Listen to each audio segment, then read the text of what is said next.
Great, thanks, Colin. Maybe I'll turn this on. Great, thanks, Colin. It certainly has been a unique experience for myself to be involved in this project. But anyway, we'll flick the button and off we go.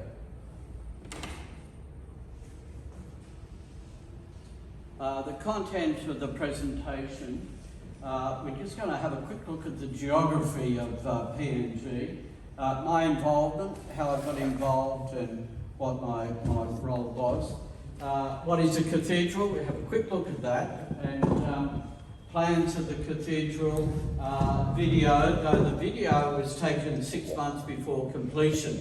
So we're going to take another video now that it's completed. So, and then general photographs, and then that's my presentation. Then as the second part of the presentation, Paul Ellard is going to speak on his involvement with the video and the sound equipment in the cathedral. So he's been up there twice and was involved in that installation. So his take on that.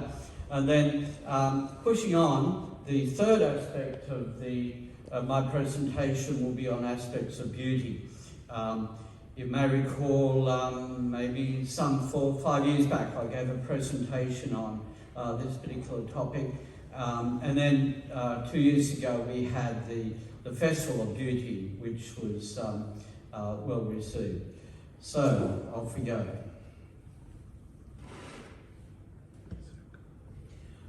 Geography of PNG. I was hoping that we would have a pointer, but we don't have a pointer. But I thought it would be good that we can point out some salient points about PNG. Well, there we go. That's right there. Okay. Well, first of all, we've got Port Moresby just around here. That's the capital, and then Danny and Luke, they actually come from Milne Bay. So maybe they're not here, but Milne Bay is just around here. And the other thing which is rather important, which is rather poignant for today, or with Anzac Day coming up, is where is the Owen Sandy Range in Kokoda. So really it's here. And I noticed that Lawrence has got on the back of his t-shirt the Kokoda Trail. So that's quite relevant to there. Mount Hagen. Okay. Mount Hagen is just around here in the Central Highland Province, and then the other situation is rather interesting is that you may have heard of Manus Island, where that's where some of the refugees have been located. That's up there, and then you've got a whole range of islands which form up New Guinea. Bougainville is over here, which is something that you may be familiar with in the news.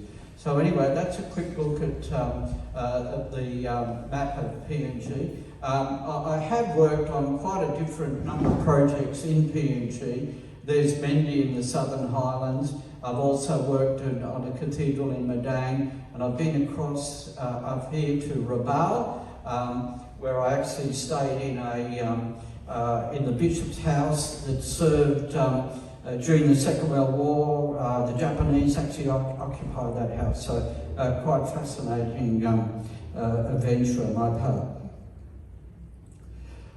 The cathedral. This is a plan of the cathedral. Basically, it is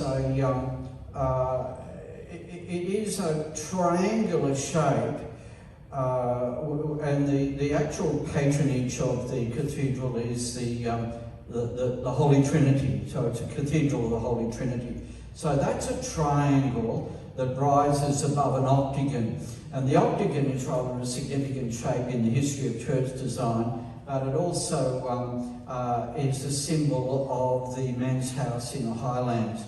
But basically, there's a central axis, starting with the campanile, which is yet to be built, and then we have coffee plantations here, which we're bringing close up to the cathedral, so that it's like a cathedral in an agrarian society. We have a meditative garden, the central access through a chapel here, the tabernacle, and then the main sanctuary, the main sanctuary, and then the seating in a semicircular fashion, so we can accommodate about 2,500 people on bench seating in the cathedral.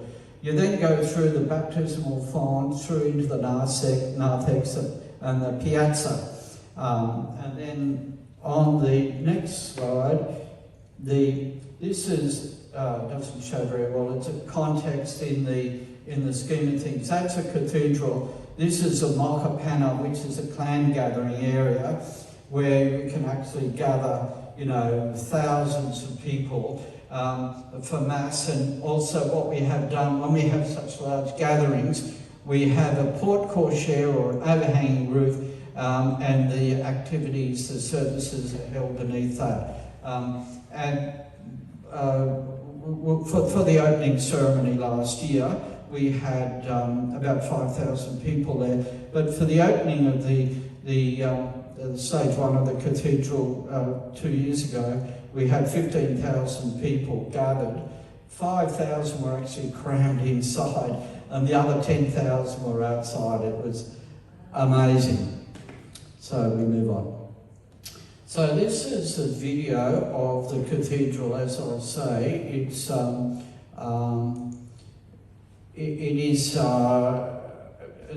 this blue structure in front is only temporary. So we are doing another video where with it completed.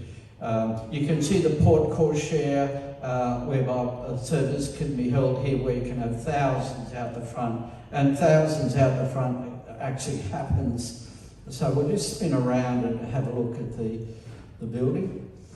It rises to, I think, something like about 16 metres, and then the campanile will be out into the coffee plantation, which is behind that. It's a steel structure, and it's got a colour-bond roof.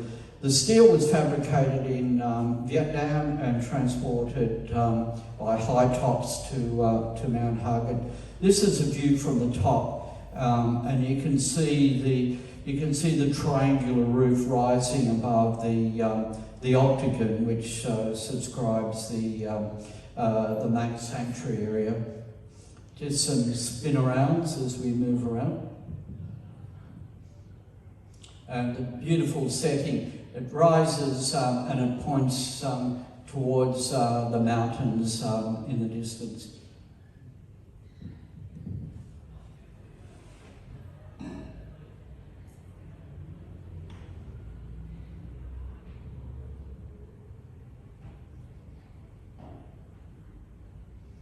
Okay, this is at the consecration, which happened last October.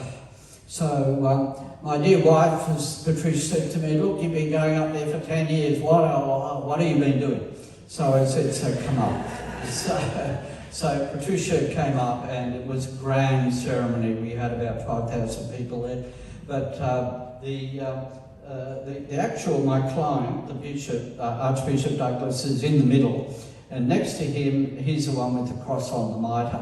Next to him is Cardinal Tagle from the Vatican. He's in charge of evangelisation. And then you've got Cardinal Sir John Rabat, the Apostolic Nuncio, and a whole gaggle of bishops and something like about 250 priests. So it's quite a gathering.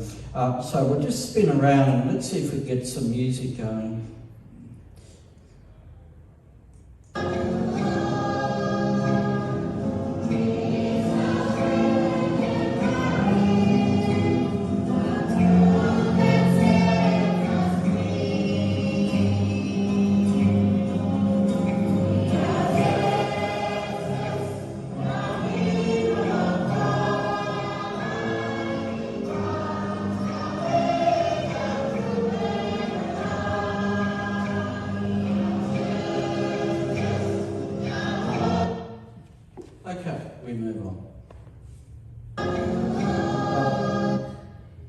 Okay, this is just a short card that came through from the bishop for Easter. It just indicates the love of the people, the parishioners, the congregation that they have for the building, and the decorative sort of outpouring for Easter. So it's quite delightful that it is embraced by the community in that regard. These are the front doors. The front doors of the church are very, very special. You just can't have doors. You've really got to have significant doors. So what happens here is that these doors are 3 metres high, and that's one door there, and this is the other door here. So the doors are 1.7 metres each, and when they open, they really open. You really feel like you're walking into some significant space. It's a bit tricky opening the doors, but anyway, that's just a small problem. But this was before it was finished, so there's a bit of trim there which is missing. This is one of the seminarians, would you believe? That's how they get dressed up there. Just sort of one of the readings, and I thought, well, let's have a look at that. That's the sort of amber which I designed. The amber designed to marry what's happening outside. This is actually not a very good photograph, but I think Paul might have a better one. Look, it gives you an idea of the sanctuary, and one of the really surprising things that came out of this, which was purely accidental, but let's say providential, is that this sanctuary reminds me very much of the house of God going back to biblical times, the tent of meeting, and it's quite meaningful. The sanctuary that you're looking at there, it is meant to have a division between the main sanctuary and the actual chapel behind, but we're just waiting on that. We haven't done that as yet. Just a bit of a detail externally. One of the techniques up there is you actually have a sort of a river stone wall, which is what wraps around the building, and then the building rises from that. My philosophical take on that is I like the building to be grounded, of the earth, but then to rise, to soar heavenwards. So that's what I've got wrapping around, and then using that technique for the ambo and the altar. That's what that's about. I'll just leave that for the minute, and I'll just talk on a little bit about coming back on the geography of Mount Hagen and PNG. Look, there's something like about 7 to 8 million people in PNG, which is absolutely amazing. Mount Hagen, the town itself, there would be about 350,000, but out in the hills, there's another 1.5 million. And Mount Hagen is the 3rd city of PNG. Very rich resources, essentially a Christian country, though you've got Catholics. Then you've got the Lutherans, where the Germans came in prior to the war, and then you've got a lot of evangelical religions. So they call themselves a Christian country, but there's a lot of issues with regard to corruption, witchcraft, and deprivation. It's a 3rd world country. And amazingly, there's something like about 650 dialects in the country, which is quite staggering. So one clan group might not necessarily speak to another. Can I get some water? Yeah. My involvement. Let's talk about my involvement. We'll just leave these photographs for a minute. In 2008, I was invited by Archbishop Douglas Young to come to Mount Hagen to talk about his cathedral, a new cathedral which is desperately needed. And that was on the basis of an article that I had prepared in 2008 for AD 2000 on ecclesial architecture. And the bishop felt as if there was somebody there that had affinity with the subject, so let's invite him up. So I came up there. He was going to have an international competition for the design of the cathedral, but I came up with a concept which he loved, really loved, and so he didn't bother with the competition. So I got the job, I got the gig, so to speak. But one of the first things that I said to him when he commissioned me, I said that, look, this project is totally beyond me. Totally beyond me, I'll take it on.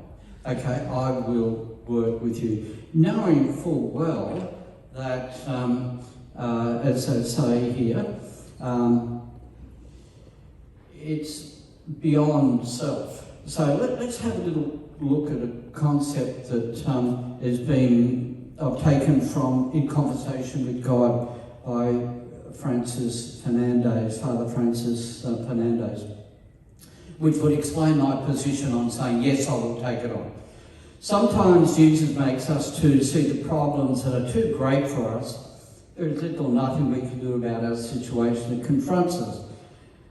He asks us not to pay too much attention to material resources because they may cause us to be pessimistic, and that instead we should place more reliance on the supernatural means. He asks us to be supernaturally realistic. That is to say, to count on him and his power.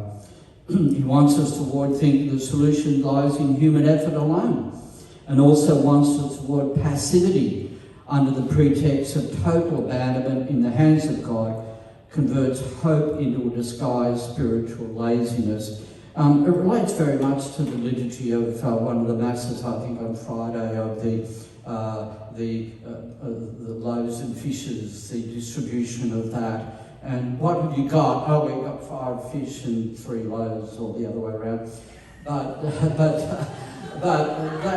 But he said, okay, you give what you can, and I will cover the rest. So on that basis, I took the cathedral on, and but on the basis of it being a prayerful encounter. That, and I'll talk about that as well.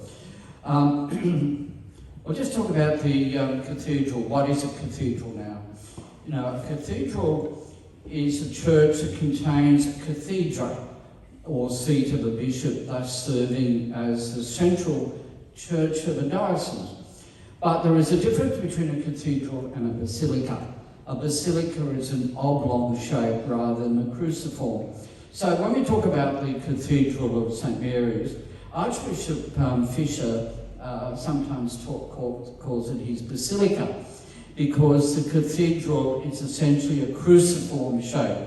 I mean, they both have the cathedra, or as the seat of the bishop, but the difference is the cruciform shape. So, since its earliest days of Christendom, churches were essentially based on Roman buildings. However, during the 13th century, Gothic architecture emerged, which is the first development of a Christian style of architecture. And it's very interesting that Gothic architecture was at its day the state of the art. It was a structure, it was a building of structure, the structure being expressed, soaring in nature, and light pouring in. So it's quite a glorious thing. But that was the first real Christian statement about church architecture, ecclesial architecture. The Cathedral of the Holy Trinity in Mount Hagen has emerged out of local culture and embraces the liturgical requirements of the Roman Missal, pays homage to the traditions of the Catholic faith. It aspires to be a worthy place of God, a place for peaceful prayer and reflection, a place of beauty. It aims to be timeless rather than of a particular style. It's actually, let's say it's of Mount Hagen rather than Mount Druitt, and that's important, so that, you know, the community gathers around it and really embraces it. So important. Cardinal Tagle, I'll just make a statement about him. Cardinal Tagle is in charge of new evangelisation in the Vatican. Now, why did he come to the cathedral? It turns out that some years ago, he actually, as a bishop in the Philippines, he came to Mount Hagen, he came to the seminary there. So it was fitting that when invited that he would come back to Mount Hagen and he spent some time with the seminarians. Look, he said, this is what he said, this house is a place of God. And absolutely, you know, this cathedral is a house of God.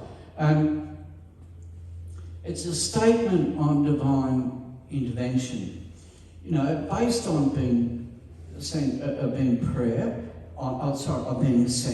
prayer, hard work, and the realisation that all projects should be interaction with God.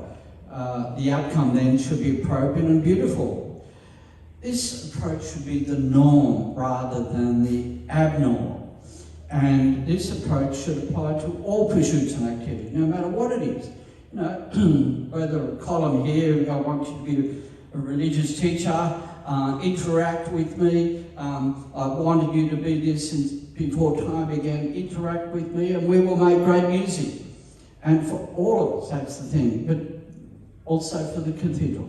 So that the fact that it has turned out to be such a great success, the bishop did give me a rating, which I won't mention, out of 10 for what it was, doesn't surprise me at all, because it's the interaction with the divine and hard work by all those that were involved, including Paul Ellard and his team. So we'll just come back then onto general photographs.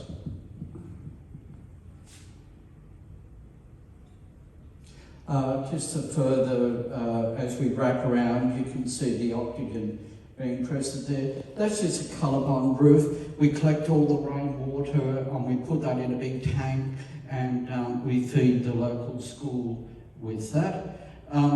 Just a baptismal font. That's sort of culturally appropriate for the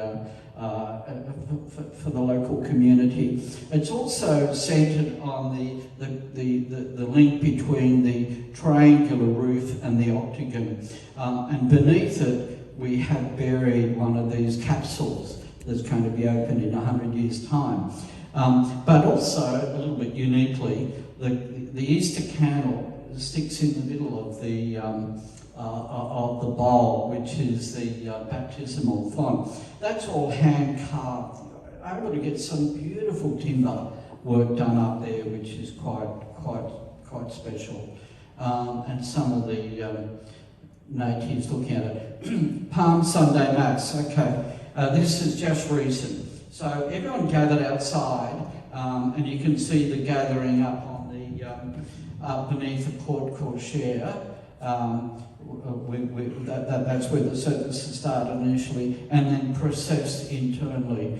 I'm not sure, but I think there were between 2,000 and 2,500 people there for Easter, and it was well embraced. It was loved. It was the ceremony was significant, which is a great solace having worked on that. This is just an internal shot of the side of the cathedral. As you're aware, you know, cathedrals in the past, they take 100 years to build. Well, we're on year 10, so there's another 90 years to go to get it all finished off. So probably my grandchildren's grandchildren will be there, the ones to finish off the cathedral. But in here we will have Stations of the Cross, so that's to happen. That's just ventilation. Here, all that opens out, all those doors open out so that, you know, you can have another 1,500 people outside, but within sighting distance of the actual building itself. But one thing I really love about this is that, you know, you talk about the community being embraced.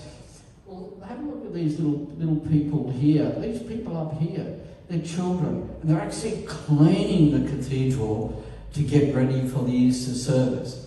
And how delightful is that? That, you know, they're hopefully offering it up as a prayerful sort of contribution, but that, you know, that's typical of how they are. Now here we go. This is Cardinal Taglio with, would you believe, the seminarians, so that's how they dress up there. But for special occasions, of course. And these are the other seminarians. But he's carried in a regal procession into the seminary, which is at Fatima, which is about 2 hours out of, about 30 minutes outside of Mount Hagen. Now, this is significant. Fortunately, I've done this twice in my life. That with a new church, okay, the architect, Saint-Ouen, here, there he is. What? Yeah, here, he's got his roll of drawings of the cathedral. So I get a roll of drawings and I hand them to the cardinal. Okay, that's part of the tradition. These are the drawings on which this house of God was built. Then he uses his crozier to knock on the door, gives it 3 knocks, bang, bang, bang. And on the other side, I think it's the great-grandsons of the original clan owner that gave the land to the archdiocese. They actually opened the doors. They were on the other side, and they opened the doors, and the great procession sort of went in, which is really quite special. On the other side of the doors, there's carvings of things which are of a spiritual nature. Just a view of the cathedral in the distance with the Marcapanna, so you can see where you can really have a huge gathering of people. It was mooted some 3 years ago that Pope Francis was going to come to PNG, and it wasn't sure whether he would come to Mount Hagen or to or to Rabaul. Rabaul for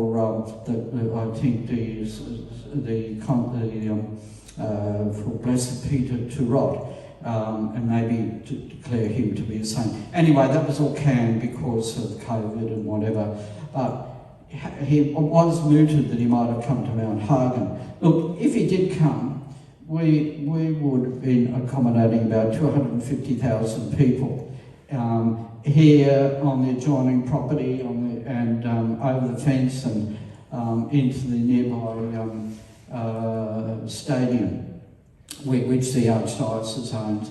So this land also is used by the Hagen show, which happens in August each year. Just a couple of details. I really love the crucifix suspended, you know, I'm really up for that big time. But you'll notice that this is the original cross from the original cathedral. However, the proportions are a bit minuscule in relation to the vastness of the space. So we actually superimposed the crucifix onto a bigger wooden cross so that it would have the significance. But you can see the beautiful timber on the ceiling of the sanctuary. And this here is one detail, which is the columns that support the roof. They're actually steel, but they've been cased in timber. And I'm absolutely staggered by the quality of what we were able to do in terms of timber out of Ley, which is on the east coast, and the branches that support the, they're actually faux pas. I mean, we tried desperately, the engineer, to design these so that they would actually act as supports. But the computer was almost impossible with the computer because there's a two-dimensional fall. So we just stuck them in there so they're representative rather than structural, which, anyway. It's an idea of the sanctuary, but as I say, it's not completed. We need to have, there's a division between the actual chapel behind the tabernacle and the actual main altar. Now, with the altar, this is the stone, which the river stone, which is a supporting base to the externally. But that stone there has been taken out of the riverbed, and we've actually, on top of it, we've laid a polished granite to give it significance. And beneath there's what you call a pit, which has significance culturally. It's meant to be the sort of the nurturing of the community. I did want this granite to actually be supported off the stone with stainless steel pins, which would meant that granite was floating, and unfortunately that didn't happen. You know, you can only do what you can do, so a bit disappointing, but anyway. And then that's an original tabernacle.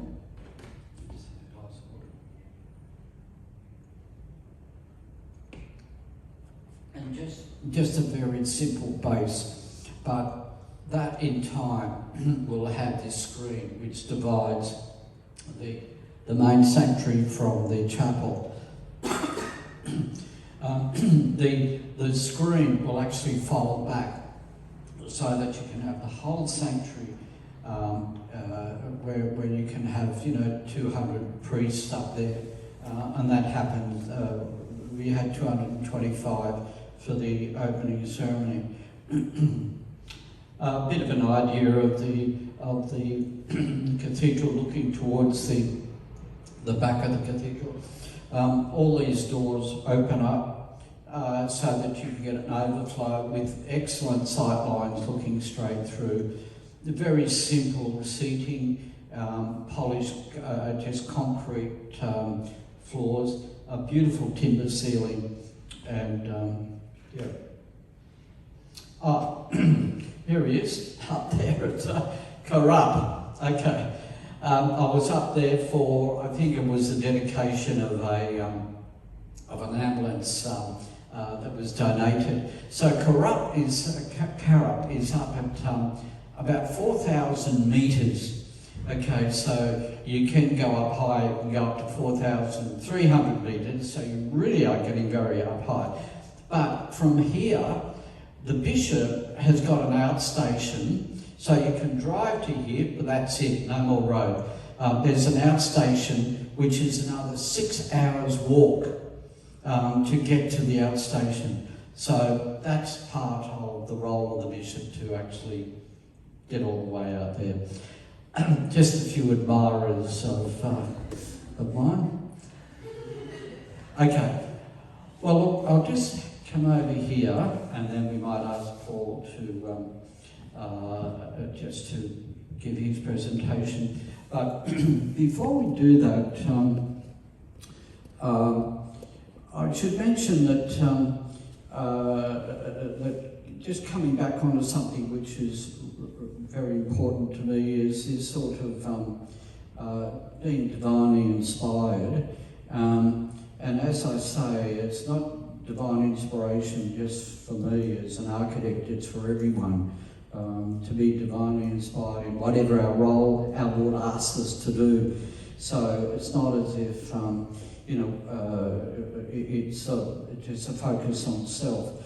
But there's a marvellous book which I can recommend before I hand over to Paul, by Father Jean-Pierre Caussade, Total Abandonment to Divine Providence,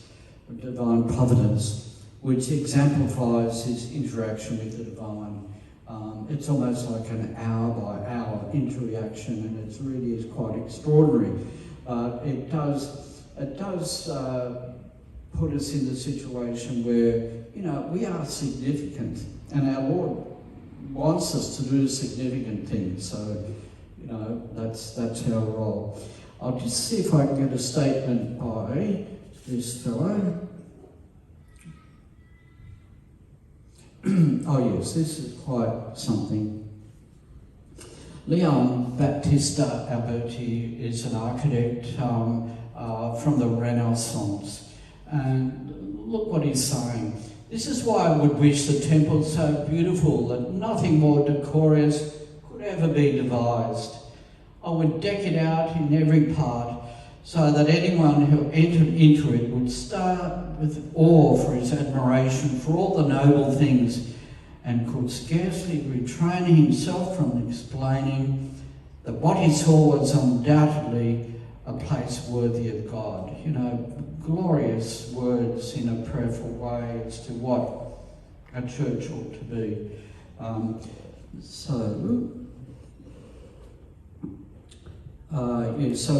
what I'll do now is that I'll hand over to Paul Ellard at, how are we going? We're running well. Okay, Paul. Paul's going to speak about his involvement with the sound and video equipment in the cathedral.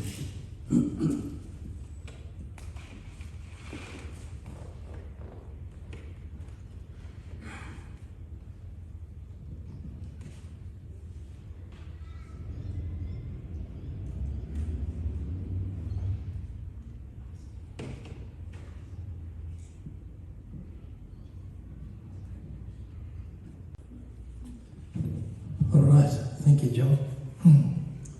Yeah, I was just laughing to myself there. For a guy who's in AV, I had a hard time just plugging in a HDMI cable. Yeah, look, it was a great, it was a blessing, really, a great honour to be involved in this project. It really is quite amazing. And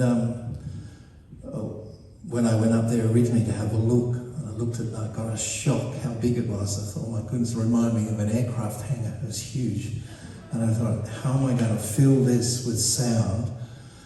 It just, every possible challenge you could think of was going through my head. And I was, but one of the nice things was, because of COVID, I had plenty of time to think about it. Right? So I was able to go around to a lot of experts in the field and kind of rack their brains. Just a question to sort of help you appreciate. Have you ever tried to pray with somebody on a mobile phone? Yeah? What happens? You can't, right? You say the first part of the Hail Mary and you both go to say it together and it's like, and it's like, what's going on? Why are you saying it out of time? I'm not saying it, so it's just a natural delay. So delays affect our thinking and everything. So when you look at a cathedral like this, that's your number one enemy, is delay. How do we deal with delay? So you've seen the plan. This is just a little plan here, but you've got this inner sanctuary area, so you've got to fill that with sound, and then you've got this huge area behind the sanctuary, and then you have this large area here, but it fans out. So you've got to get sound into these corners and all around here, and also there's outdoor areas as well. A huge, huge challenge. These long reverberation times, and you'd clap your hand and you'd wait and you'd count, and I think I counted between 4 and 5 seconds. So I had 4 to 5 seconds of reverb sound. Now what does that mean? So if I say something now, you're hearing it quite intelligibly and you can understand. But if you were still listening to what I said 4 and 5 seconds ago, on top of it, what we call intelligibility starts to drop down, and you start to have to really focus to listen, and that becomes very fatiguing after a while. So the other challenge was to maintain the aesthetics and not intrude upon a worship environment. That's something that I take pretty seriously, being a Catholic and doing a lot of churches. I'm very conscious of it. But as it was interesting, as I went around and spoke to these specialist companies, all they were suggesting, I'm just thinking, that's not going to work. I'll show you what I mean in a sec. And also making provision for outdoor events, right? And including that big grass area that you saw that John gives the technical name for, I can never remember. But yeah, you see why I can't remember it. But anyway, I call it the grass area. It's huge, right? It holds thousands. And originally, the Archbishop said, oh, we want sound out there too. And I said, whoa. Let's just deal with the cathedral. We'll make that a part 2 project, which we're actually doing now. We've got some affordable solutions, but I could just, and then working within budget, you know, I was thinking, oh my gosh, you know. Anyway, so they were the challenges. So let's just give you an idea. The school kids, my gosh, I'll end with a little 30-second of these kids singing. It was amazing. I wish I haven't heard any school kids in Sydney sing the way they do. What's happening with my little thing here? It's not working. Oh, there it is. It was just delayed. So I went and spoke to all these experts, right, and all these acoustic engineers and everything. They said to me, oh, you've got to have a line array system. I said, yeah, I kind of figured I would. And they said, this is what you would need, like this. I'm thinking, you've got to be kidding me, right? John will have a heart attack if I bring that back to him, right? And so I went round and then I found a smaller version of it, and it was kind of, but they said, oh, what you want to do is put it right in the middle of the church, right? And it'll be terrific. And I'm going, no, you don't get it, right? Because right in the middle of the church is this magnificent cross. Can you imagine that monstrosity hanging up there, right? He says, no, it's not on. So we came up, went to a number of guys, and I really put it into prayer, because it was a challenging problem, and I just kept saying, Lord, this is your project, you've got to come up with the answers. Anyway, I ran into this guy who was really helpful, and he introduced me to Fon, the German speaker. And it's very, very simple, but it's 2.2 meters high, so it's almost as high as my ceiling at home, so it's quite large. But it's only 130 mil wide, right? And 120 deep. But inside, 21 speakers, would you believe? So, and it can handle 900 watts RMS. So we're not talking about your typical little column speaker that you just find somewhere else. These are highly specialized speakers. We could spend the whole thing talking the technicalities, but I don't want to bore you. But just to say that proved to be the solution, using that type of speaker.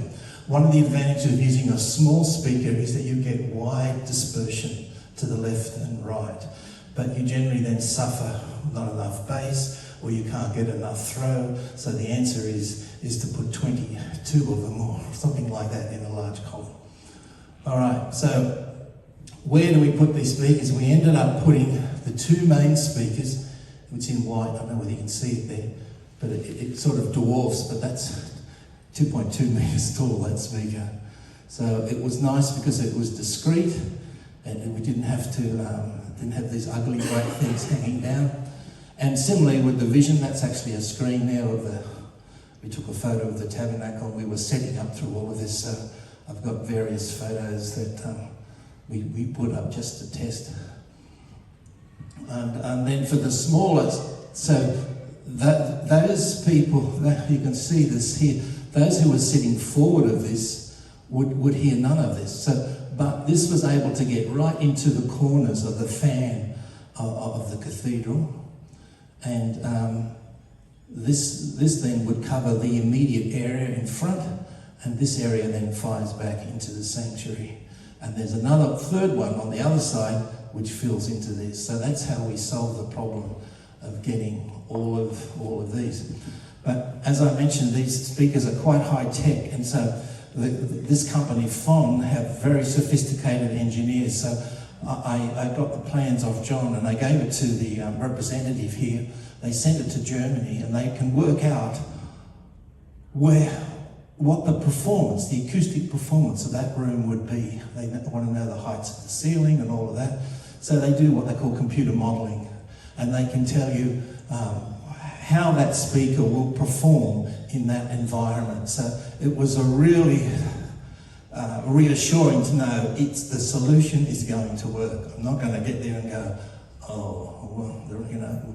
So it was a real lifesaver. So this is kind of the technical chart they do with the computer modelling, and they're able to work out, you know, it's 1.37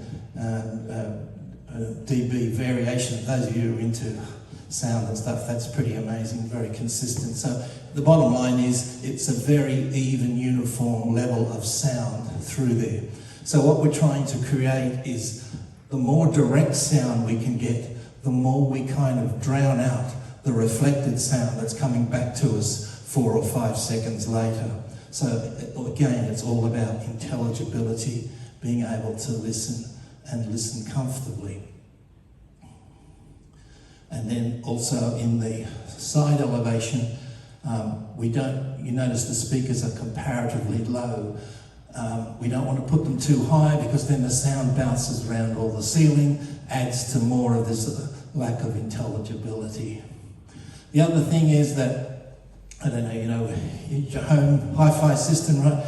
You want to listen to the CD or the radio, you just press the button, one at a time comes on. Well, you can imagine in a PA type system, we've got many microphones, we've got instruments, we've got computers, we've got all sorts of things generating sound.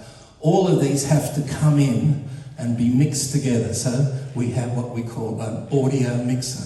That's a typical audio mixer. Imagine you put that into a church, what happens? You know what happens? People come up and go, oh, what does this do? Right? And they hit one button, like the solo button. The solo button turns everything off except that channel. But there's nothing connected to the solo button, so they can't work out why there's no sound. I have to deal with this every day, right? This is not one. So I thought, there is no way I'm putting that type of mixer into this church, into this cathedral. So it's a real problem for non-school performers. So the system we put in is this. You notice there are no knobs. There's nowhere where somebody can go up and hit a button and cause chaos. And how it's controlled is from this iPad. And this literally has thousands of controls over this. We can go in and every microphone we test and we find, oh, there's a certain frequency that's taking off.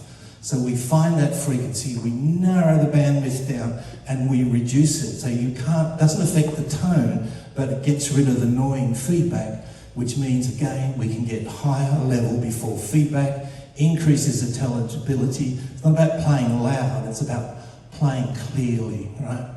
So, and we can do all sorts of wonderful things. The whole program of all these thousands of controls is saved in here. And if somebody actually gets into even the iPad and fiddles, you can go in and we just say, go in and hit recall on that. Thousands of settings all go back to the original setting that we set. So this is a real lifesaver, especially because one of the challenges I thought, how do we service this? We're thousands of kilometres away. How do we have a practicality when they have a little problem? I can't just say, oh, drop over this afternoon, you know.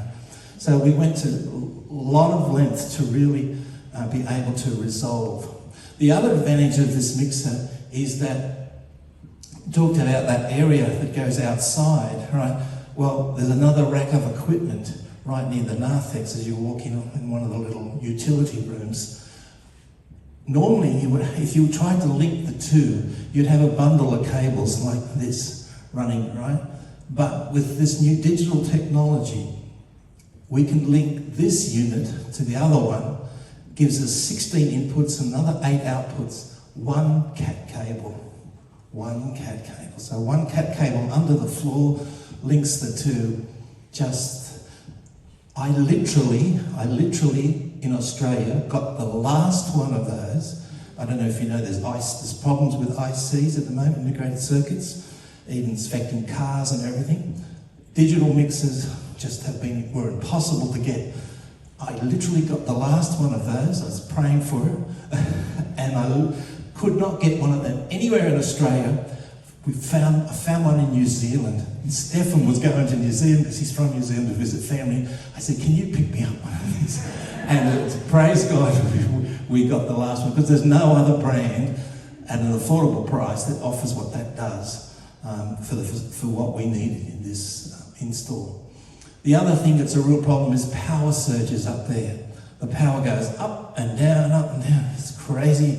It destroys equipment because electronics doesn't like this sudden variation up and down of electronics. So again, I got some advice and I was recommended this. And so we put each one of these in the rack, and that's actually the voltage, 240. So you can watch the voltage as it goes, and even like you'll see the lights dim, right? You think, oh, here we go again. But you look at the meter, and the meter kicks in, and it maintains stability. It won't do it all day, but it will do it enough to smooth out those peaks that are damaging. And of course, they've got their own generator there. And when that kicks in, that solves a lot of problems. The Archbishop asked me, I want a white lectern microphone for the altar, on the altar. And you don't know how hard it was to get white. So I ended up, we actually painted it white. And I was so proud of it. I showed it to the Sennheiser guy. I said, this is what you need to make, a white one. And he goes, oh. I said, look, looks terrific. And we use good quality paint so when it flex it doesn't crack and all of that. So I was quite thrilled with that. You might recognise that photo. This gentleman here, you recognise him? My technician, Stefan, he's in Sutherland Parish where Father Dan is, right? And we were putting up some images to test the commission the system, and he said, I've got just the image. So he put this one up, and then he took a photo and he texted to Father Dan and say, hey, you get around.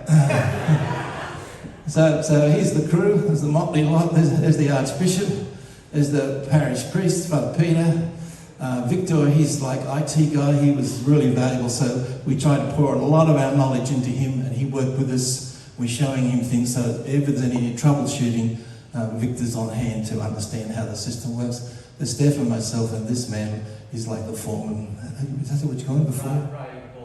Yeah, he's foreman, is that his role, would you call it? Well, he's sort of more the construction manager. Construction manager, okay, yeah, but he was great. It's so important to have the help and assistance of these people because, you know, normally I do a job and my technician Steph will say, oh, we need a little adapter to this. And I say, oh, no worries, got one in the car, or I'll run down to JK Electronics or a bit of hardware, I'll go to Bunnings. But it's very hard to do that here. So that was my problem was, the whole system could be crippled just because of some silly little $2 adapter that I don't have. So we had to really think it through. And so I better end. The kids there are just so cute. They just all run out, they wave to you. I couldn't resist taking that photo. They're just beautiful kids. And then lastly, I'll just do it manually, this thing.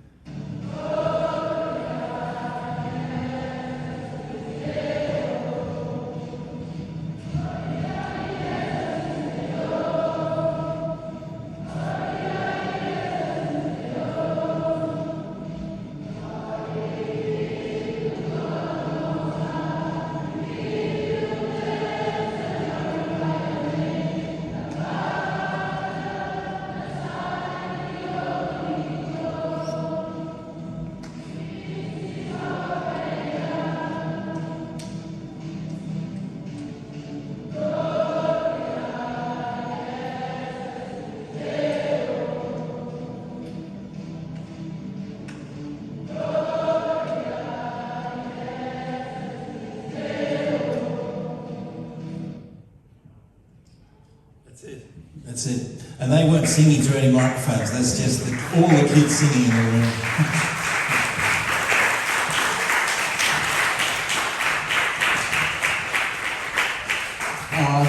Thank you, Paul. Look, the third part of my talk is aspects of beauty. But look, I'm very conscious that here he is, it's 1:15. So I might suggest that we defer this and then we make that another occasion. Otherwise we'll keep on going and it might be a little bit too long. Aspects of beauty is something, just to talk about it just very briefly, that I'm very passionate about, the relationship between God and beauty. And this relationship provides a wonderful opportunity for getting close to our Lord as self, but also a wonderful opportunity for apostolate, because we don't have enough exposure to beauty. So just with that little bit of entree, I'll just leave it hanging there, and maybe we'll do a presentation on this later in the year, okay, if that's fine. So we have time for questions. 5 minutes for questions, okay? Oh, okay. John, I'll just get you to flick that microphone on. I'll get you to answer from there. Well, thank you very much, John, for such a wonderful presentation and the realisation of the scale of this. That's blown me away. But one little thing that I need to pass on to you so I don't make this too long is I had the privilege of being at the Sagrada Familia in Barcelona, Gaudi's famous cathedral. And I've also had the opportunity of listening to one of the new architects that came from RMIT give a talk on this.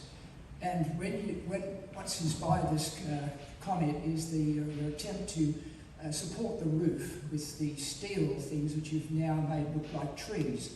And you wanted to get the branches to come out to support it, but it wouldn't do it. Your computer wouldn't do it. Well, it turned out that they faced similar problems in Gaudi's cathedral because he had models of stuff, but they lost it through the Civil War.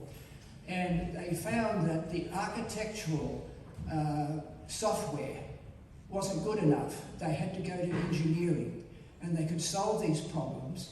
And they have, you probably know, that the supporting pillars are like trees, and that they have got branches coming out and doing what you've tried to do, but they solved it. Yes, the cathedral is quite a magnificent act of prayer. It's just very, very inspiring. The soaring nature of the cathedral and also the nature of this one here is, I think, something which, you know, I like my churches. Like, I've also worked on a chapel in Mount Hagen, which accommodates 600, and that soars heavenwards. But it's also part of the Gothic. So, you know, when you look at the Gothic, it is an architectural structure, soaring light, the structure being expressed, and high-tech, as I said, in its day. But it's sort of very, very uplifting, and that's what is quite special about it. But yeah, no, great cathedral, that one. Hi, thanks for the talk. Actually, I was just curious on the part of the, on Paul's part for sound, because I did a bit of sound before. So, I mean, it looks like I'm just curious, how did they handle, I mean, it doesn't look like it has any sort of like, sort of those sound, like those black boards for sound in the installation, right? Just to absorb all the waves. So because it's like timber, glass, concrete, like how did you all have to handle that? Was it all software or? Yeah, it was all software driven, and I mean, it's, you know, you can imagine the cost of that if you try to soundproof it, and it would just destroy the I mean, one solution would be just put carpet everywhere, but it's just like, it's not going to work. You know, it just killed so much of the thing. So I just have to work within those kind of environments, you know. There is talk of perhaps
and I looked out and thought, we don't need mics in the choir.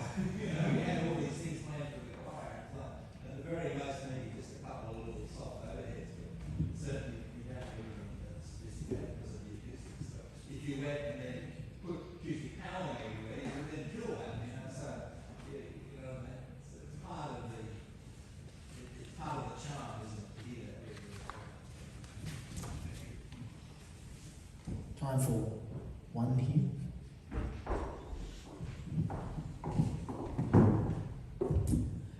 It was nice to see how local wood and craftsmanship have been incorporated into the design. I was wondering in terms, I saw in one of the images there was like a Divine Mercy Jesus in a photo frame kind of thing on the side, but I was wondering if there was plans or people who are currently crafting, for example, the Stations of the Cross locally, and other like artistic elements that are more appropriate to the region. Sure.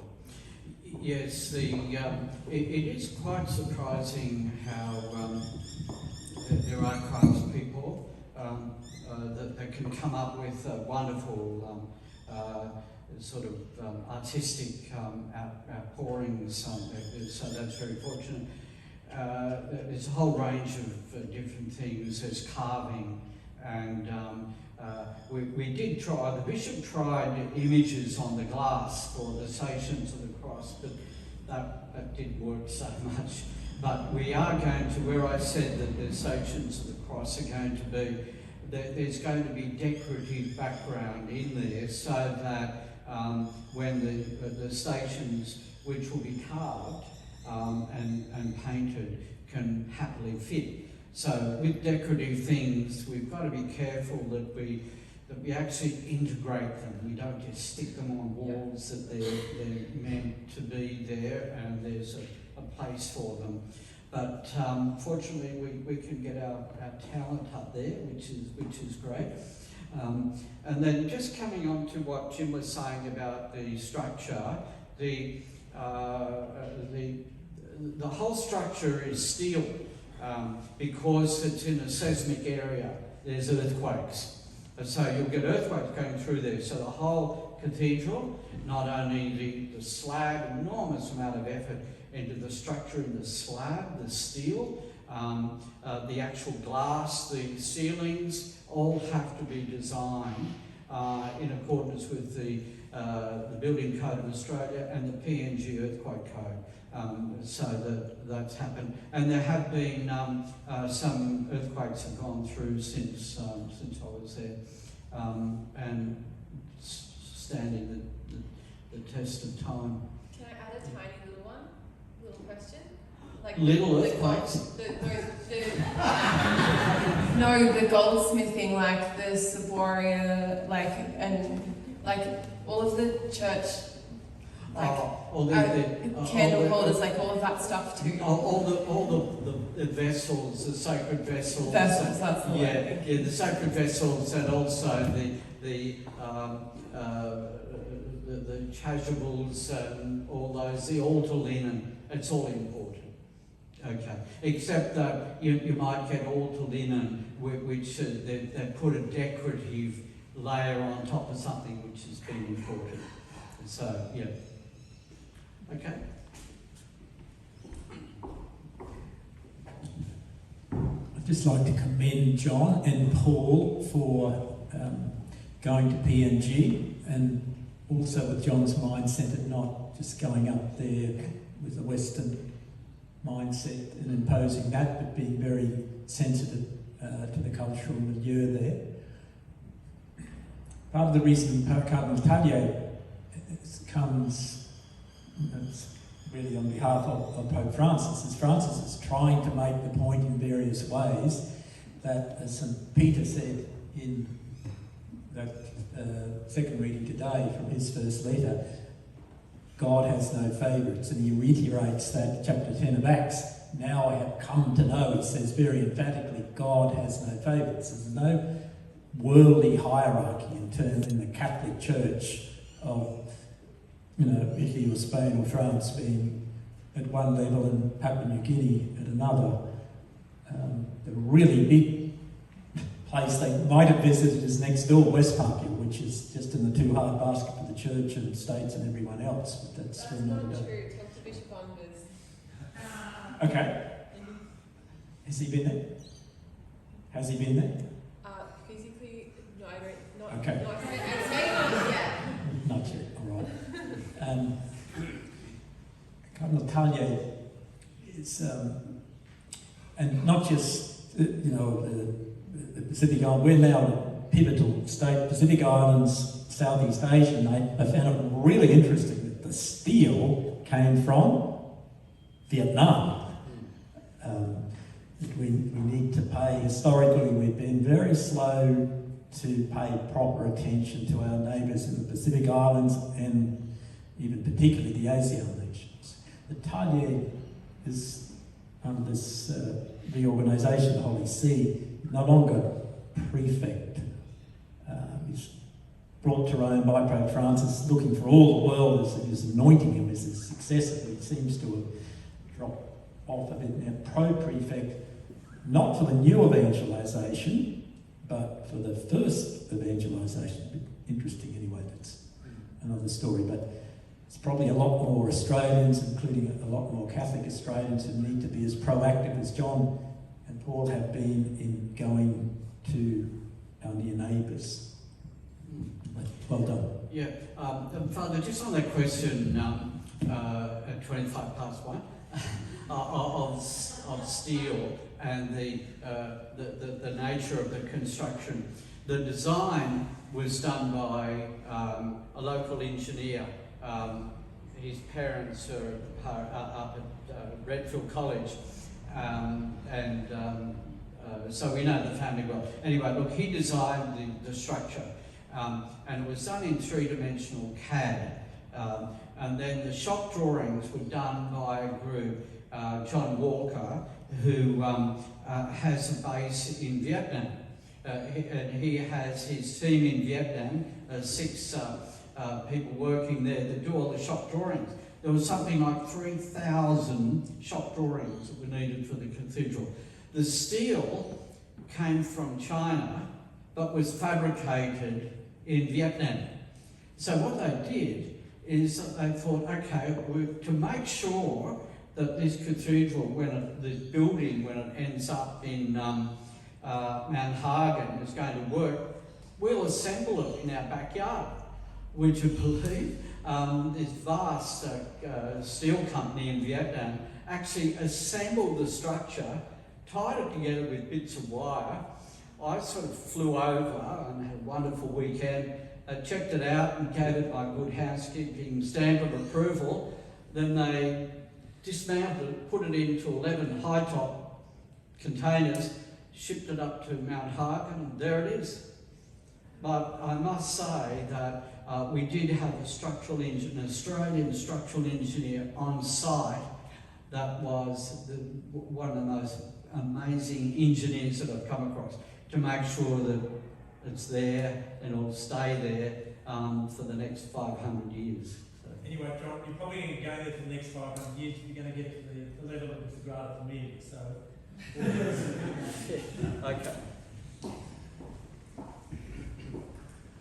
Well, firstly, in the interest of time, I won't be too long up here, but it was a long presentation, John, but this has been 10 years coming, and it's been something that's been obviously very dear to your heart for 10 years, and as a parish, we've been sort of looking on and with our own connection there, following this story,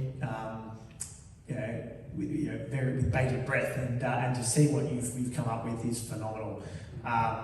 There's an old saying, you can't take anything to heaven, but you sure will leave your mark on the earth. So well done, John, and well done, Paul, for all the work you've done with that.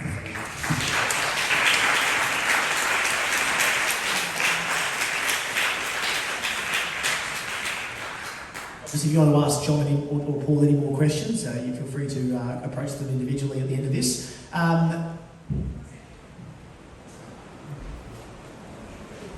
Apologies that we don't control the weather here. Hey guys, so a group of us are going to the Sydney Jewish Museum this talk. Free admission on Sundays. It is the last day of the Jewish Passover, and considering our Catholic roots as Jewish, I thought it might be a lovely thing to do to pay our respects. Considering the rain, both Joseph and I will be driving, so if you're interested in coming, come and see us so we know to wait for you when we get there, or you can pile into our cars. Okay? We have Anthony McCarthy, Esquire, coming here for rehearsal for this big event on the Anzac Day at the City Hall. So, wondering who's taking over the place. It's his group, so we just need, as usual, to do everything. Yeah.